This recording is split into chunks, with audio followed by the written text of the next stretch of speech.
The moment I placed the carved wooden bowl on the dinner table, silence fell like a guillotine. My mother's eyes darted toward me with a kind of disdain usually reserved for criminals. "Why is she even here?" she said sharply, her voice slicing through the warmth of the dining room. "This dinner is for family, not failures." I froze, hand still extended toward the centerpiece I made myself. My fingers trembled slightly, but I didn't let them see. The whole family was there. My aunts, my uncles, cousins, neighbors I hadn't seen in years. And her, my mother, sitting like a self-appointed queen at the head of the table, right beside my perfect older sister, Vanessa, the medical prodigy, the charity darling, the family's golden star. And I was the stain on their tapestry. The girl who left college after one semester. The one who worked 2 jobs and lived in a shared apartment downtown, too proud to ask for help and too stubborn to explain why. My father, as usual, stayed quiet, choosing his silence over me. "Come on, Mom," Vanessa muttered with a rehearsed chuckle, gently patting her designer dress. "Don't embarrass her again." Again. As if it were some family sport. My mom scoffed louder this time, as if my presence personally offended her. "I'm not embarrassing anyone. I'm just speaking the truth. One daughter earns scholarships and brings honor to this family. The other one," she waved a hand at me like I was dust, "plays with pottery and lives like a squatter." People shifted uncomfortably in their chairs. A few avoided my eyes, others gave me pitying glances. My ears rang, but I forced my lips into a neutral line. I would not cry. Not again. Not in front of these people. I looked over at Grandma. She hadn't said a word all evening. She sat near the fireplace in her usual spot, her face half lit by the dancing flames, observing quietly like she always did. But now she stood. At 79, her movements were slow but deliberate. Her wrinkled hand reached into her cardigan pocket, and she shuffled toward me. Her eyes, sharp and gray like slate, fixed on mine. She didn't say a word, just held out a thin envelope, cream-colored, sealed with red wax. The moment I touched it, my mother's face tightened. "Mom, what are you doing?" she asked, her voice suddenly sharp. "What is that?" Grandma didn't answer her. She just looked at me and whispered, "Not here. Open it in your room, sweet child." My fingers clenched the envelope tighter. The air in the room shifted, tense and electric. My mother's face began to pale. "Wait," she said, standing now too. "What are you giving her? What is in that?" I looked at her, truly looked at her, and, for the first time, I didn't feel small. I felt still.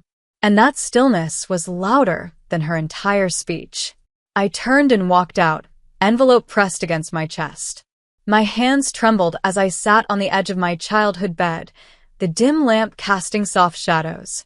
I peeled the wax seal open, the crack echoing louder in my mind than it should have. Inside was a handwritten letter and a folded document. Under it to my dearest Ellie. "If you're reading this, it means I've finally done what your mother never had the courage to. I've chosen you. I saw how they treated you. I saw your mother's jealousy the moment she realized you didn't need applause to have purpose. That you didn't perform for approval. That you worked quietly and with love. Enclosed is the deed to the lake house and 67% ownership in a certain account your mother doesn't know I set aside years ago. It's yours now. Use it wisely. Use it with kindness. Love, Grandma. _ The paper trembled in my hands. The deed was real. My name was typed clearly under the ownership field. I sucked in a breath, so sharp it hurt. Downstairs, I could hear my mother's voice rising. "What do you mean she gave her that? That house has been in our family for decades. I helped her take care of it. She can't give it to Ellie. She's a dropout." My grandma's calm voice answered, "She can." And she did. "And what about Vanessa? She's the one who deserves everything. She already got everything she ever asked for," Grandma said coolly. "Ellie never asked for a thing." My mother gasped, as if the room had turned upside down. "She's manipulating you. She's playing victim." "No," Grandma replied. You just never noticed she was surviving. I stood at the top of the stairs, fingers clenched over the letter. I didn't want revenge. But maybe, just maybe, I wanted them to know I wasn't invisible anymore. I didn't sleep that night. The letter lay beside me on the bed, its words etched so deeply into my chest I could feel the ink pressing against my ribs. I kept rereading it, as if the meaning would change. As if the numbers, the percentages, the house deed, the signature would fade away. But they didn't. They were real. And so was the sudden weight of being seen after a lifetime of being invisible. By morning, the house was buzzing like a hornet's nest. I could hear voices arguing in hushed tones downstairs, but no one came to knock on my door. Not until Grandma. She tapped twice, then opened it herself, just like when I was little. Her frame looked frilier in the daylight, but her eyes were just as clear. She sat beside me, her fingers curling softly around mine. I should have done it earlier, she whispered, stroking my knuckles. But I was waiting for the right moment, for the right kind of strength in you. I don't understand, I said quietly. Why me? She smiled gently. Because you're the only one who knew how to survive without taking. And the one who never stopped giving, even when they had nothing left for you in return. Her words made my throat burn. You see people, Ellie. Really see them. And that's a rare kind of power. I couldn't speak. Besides, she added, her voice dipping lower, your mother, well, let's just say she was always afraid of the daughter who didn't need her approval. And fear turns into cruelty. I looked down at my lap. She hates me. She fears what she doesn't understand. And you are something she never learned to understand. I finally came down for breakfast, and every fork paused midair. My mother was mid-sentence when she saw me, her mouth clamped shut as if I'd walked in wearing a crown made of thorns. Vanessa didn't look at me. Neither did my father. But the others, they watched. Waiting to see if I'd explode. If I'd say something cruel. If I'd throw the envelope on the table and say, see, I win. But I didn't. I walked past the table, poured myself a cup of tea, and sat quietly on the windowsill, sunlight warming my back. And I said nothing. That silence burned more than 1,000 insults. Later that afternoon, as guests prepared to leave, my mother finally pulled me aside in the hallway. Her voice was low, sharp like broken glass. You think this makes you special? I looked at her, steady and calm. No. I don't think I'm special. Then what? You're just going to play the victim until people give you things. The way she twisted it, always twisting things, made me feel like a child again. I didn't ask for anything, I said. You know that. She took a step closer. Her lipstick was perfect. Her mascara hadn't budged. She was supposed to give that house to Vanessa. She didn't. You don't even have a real career, Ellie. You make bowls. I make art. My mother scoffed. No, you make excuses. And then she leaned in, her voice dripping venom. You will never amount to anything. That was when Grandma walked around the corner, slow but sharp-eyed. Her cane hit the floor with deliberate rhythm. Enough, Margaret, she said. My mother spun. She needs to hear the truth. No, Grandma said. You do. She pointed her cane toward her daughter, not me, and her voice trembled not with weakness, but with fury barely contained. You've spent a lifetime mistaking loudness for strength. But Ellie has a quiet kind of strength that could move mountains without anyone even noticing. I raised her. My mother shot back. I know who she is. You didn't raise her, Grandma whispered. You broke her. And she still grew. That night, I drove back to the city with the deed in my purse and Grandma's words wrapped around my heart like armor. I didn't feel like I'd won, but I felt like I finally knew who I was. And I knew this. I wasn't going to stay in the shadows anymore. The city looked different that night. Or maybe I did. The traffic lights glowed softer. The buildings didn't seem to tower over me like they used to. And even the wind that usually whipped through my coat, like cold fingers, now felt quieter, less cruel. I parked outside my apartment, the same crumbling brick building with a flickering hallway light and the neighbors who never smiled back. But tonight, I didn't walk in like a girl carrying shame on her shoulders. Tonight, I walked in like someone who had finally been seen. I didn't tell my roommate right away. I didn't need to. Jenna took one look at my face when I walked in and set her phone down. "Okay," she said slowly. "You either won the lottery or you found a suitcase full of mob money." I smiled. The first real one in weeks. Neither. But something changed. She raised a brow. "Do I get to hear it?" I held up the envelope. Let's just say my grandmother handed me back the pieces I thought I lost forever. Over the next week, I didn't quit my job. I didn't flaunt anything. I still woke up early to work at the ceramic studio. Still wiped paint off my arms with cheap towels. Still packed sandwiches in reused tinfoil. But something had shifted. I walked straighter. My hands stopped trembling. And I began something I hadn't done in a long time. I planned. For years, I had worked in that studio under the thumb of a snide manager who called my art cute and paid me barely enough to breathe. But now, with the funds Grandma had entrusted to me, I began mapping out something bigger, something that could outlive the shadows I grew up in. A studio of my own. A place for artists like me. Quiet ones. Overlooked ones. The ones who didn't have parents clapping in the front row, but still dared to dream. And then came the letter. Not an email. Not a call. A handwritten letter with elegant cursive on a thick envelope. Vanessa. I opened it slowly, half expecting venom. But instead, it was hollow. _Ellie. I heard what Grandma did. I suppose congratulations are in order. I don't understand it, not really. But if it makes you feel like you've won, then I hope it helps. Mom isn't speaking to anyone right now. She says you've embarrassed her. Dad just keeps shaking his head. I guess I just wanted to say, I don't get it. Vanessa _ No apology. No kindness. Just confusion masquerading as civility. I placed it in a drawer. Some wounds didn't bleed. They just left bruises deep enough to remember. Weeks passed. And then something unexpected happened. I got an email from a gallery owner, a real one. Professional. Known. She said she'd seen my latest collection online through a local contest I didn't even know Jenna entered me in. She wanted to meet.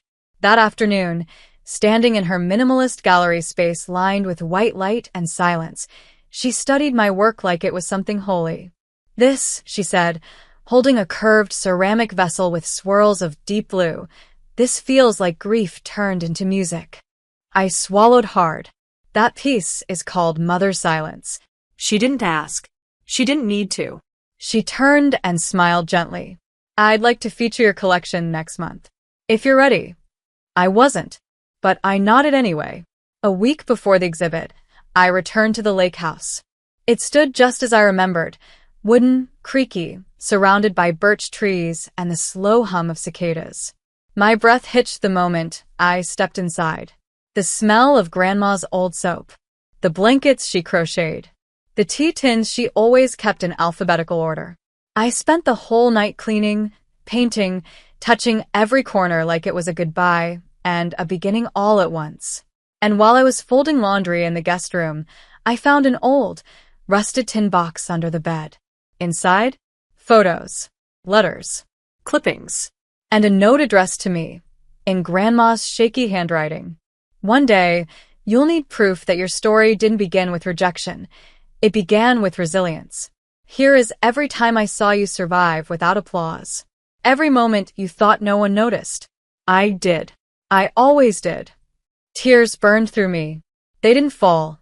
They rushed, like a storm finally breaking open. She had kept everything. My first art show flyer from high school. The poem I wrote after my first heartbreak. A tiny thank you note from a child whose class I once taught during summer. And then, folded behind it all, was a bank document. A quiet transfer. Months before her death. She had already moved the funds in my name. No performance. No announcement. Just trust. The night before the gallery debut, I walked alone to the edge of the lake, wrapped in a sweater 2 sizes too big and memories 10 years too heavy. The moonlight shimmered across the surface, like liquid silver. I whispered, "I hope I make you proud." The wind answered with silence. But it was the kind of silence that held peace, not absence. The gallery opening buzzed with quiet excitement. People wandered between the white walls, sipping wine, murmuring over the pieces. My name was printed in gold on the program. Ellie Grayson, The Weight of Quiet Things. And then I saw them. My mother, my father, Vanessa. They walked in like they owned the room, until they saw the crowd around me. My mother's smile tightened. This is yours. I nodded. Calm. Centered. Yes. Vanessa looked at the ceramic series lined along the wall, each one titled after feelings I never spoke aloud. Invisible. Overlooked. Bruised. Surviving. Vanessa whispered. These are about us. They're about me, I corrected softly. My mother gave a hollow laugh. This is your little revenge? No, I said. This is my healing. Before she could speak again, the gallery owner stepped in. There she is, the woman of the night, she smiled, looping her arm through mine. The critics are already asking when her next exhibit is. My mother blinked. Critics? A woman nearby chimed in. Your daughter's story is incredible. It's not just art, it's truth. That word echoed like thunder. Later, Grandma's old friend, a retired journalist, walked over and handed me a letter. She wrote this for tonight. Said to give it only if they came. I opened it slowly. To Margaret and Vanessa. If you're here, it means Ellie finally stood where I always knew she belonged, in her light. She didn't need you to believe in her, but I hoped you'd live long enough to witness her. Now you have. I looked up. For once, my mother had no words. Vanessa turned away, wiping her cheek. My father quietly said, we were wrong. And I answered, I know. That night, as the gallery lights dimmed, I stepped outside. Not bitter, not triumphant, just free. A month passed. The gallery exhibit ended, but something bigger had begun. I signed a lease for a small, sunlit space near the edge of the city, not just for me, but for others like me. People who'd been dismissed. Ignored. Overlooked. The quiet studio, a place where silence didn't mean weakness. One morning, while unpacking clay tools, the bell above the door chimed. I turned. It was Vanessa. No perfect hair. No expensive coat. Just her, looking real. She held a tiny ceramic bowl I'd made as a kid, one I thought was lost. I kept this, she said quietly. It reminded me of you. I blinked, unsure what to say. I was always scared of you, she admitted. Not because you were weak, but because you were strong in ways I didn't understand. She placed the bowl on the table gently. You didn't need the spotlight. You built your own warmth. I exhaled slowly. I never hated you, you know. She smiled. I know. Weeks later, I visited Grandma's grave.